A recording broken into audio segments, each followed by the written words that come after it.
13 February 2026 ರಂದು ಒಂದು women missing case register ಆಗಿತ್ತು ನಮ್ಮ ಬೇಲೂರು ಪೊಲೀಸ್ ಸ್ಟೇಷನ್ ಜುರಿಸ್ಡಿಕ್ಷನ್ನಲ್ಲಿ. ಸೇಮ್ ಡೇ ಆ ಕೇಸ್ ನಾವು ಅರೇಹಳ್ಳಿ ಪೊಲೀಸ್ ಸ್ಟೇಷನ್ಗೆ ಟ್ರಾನ್ಸ್ಫರ್ ಮಾಡಿದ್ದೀವಿ. ಈ ಕೇಸಲ್ಲಿ ಮಿಸ್ಸಿಂಗ್ ವುಮನ್ ಹೆಸರು ಬಂತು ಪ್ರಿಯಾಂಕಾ ಅಂತ, 28 ವರ್ಷ ಏಜ್, ಸಾಕಿನ ಕುನಿಗಲ. 14th ಫೆಬ್ರವರಿ 2026ಗೆ ನಮಗೆ Hassan rural police station jurisdiction ಅಲ್ಲಿ ಒಂದು ಕಲ್ಕೆರೆ ಅಂತ ಇದೆ, ಅದರಲ್ಲಿ ದಾರಿ ಮೇಲೆ ಅವರದು ಬಟ್ಟೆ, ಸ್ಲಿಪ್ಪರ್ ಮತ್ತೆ ವ್ಯಾನಿಟಿ ಬ್ಯಾಗ್ 3 ಕಡೆ ಸಿಕ್ಕಿತ್ತು.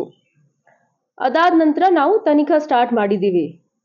ಕಾಲ್ ಡೀಟೇಲ್ಸ್ ನೋಡುವಾಗ ಅವರು 7:59 PM ಅವರ ತಾಯಿ ಜೊತೆ ಮಾತಾಡಿದ್ದಾರೆ 13th ಫೆಬ್ರವರಿ 2026 ರಂದು.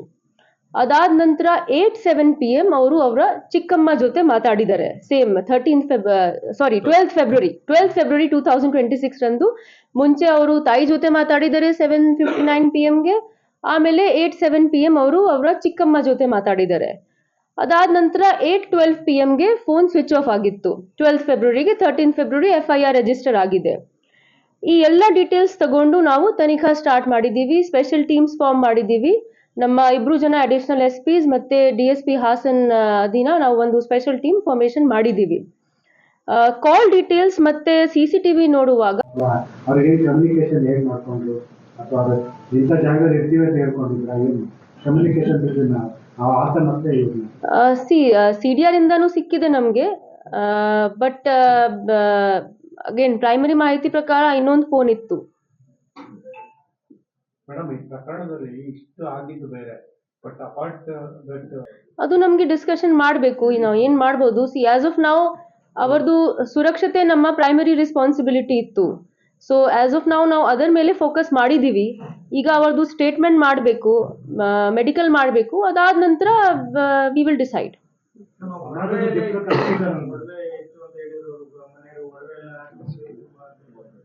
ಎಲ್ಲ ಸಿಕ್ಕಿದೆ, ಆ ಥರ ಯಾವುದೇ ಇಶ್ಯೂ ಇಲ್ಲ, ಸಿಕ್ಕಿದೆ. ಸಮಾಜದ ದಿಕ್ಕು ಮತ್ತು ಡಿಸ್ಟರ್ಬ್ ಮಾಡಿದ್ದಾರೆ, ಅದು ನಮ್ಗೆ ಈಗ ಡಿಸ್ಕಸ್ ಮಾಡಬೇಕು. ಎಲ್ಲರ ಜೊತೆಗೆ ಟೀಮ್ ನಾವು ಡಿಸ್ಕಸ್ ಮಾಡ್ತೀವಿ, ನೋಡೋಣ. ಅದು ಈಗ ಹೇಳಕ್ಕಾಗಲ್ಲ, ಅದು ನಾವು ತನಿಖಾ ಮಾಡ್ತೀವಿ. ಅದರ ಬೇರೆ ಸ್ಟೇಟಿಂದ.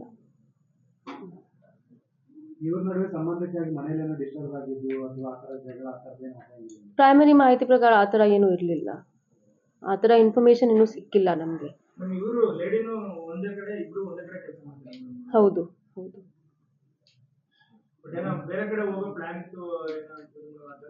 ಇಲ್ಲ ಇಲ್ಲ, ನಿಯರ್ ಫ್ಯೂಚರ್ ಆ ಥರ ಯಾವುದೇ ಪ್ಲಾನ್ ಇರಲಿಲ್ಲ ಅವರದು.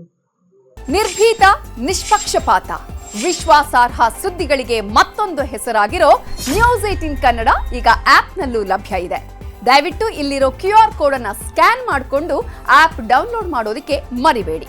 ನಿಮ್ಮ ಬೆಂಬಲ ಹೀಗೆ ಸದಾ ನಮ್ಮೊಂದಿಗಿರಲಿ. ಧನ್ಯವಾದ.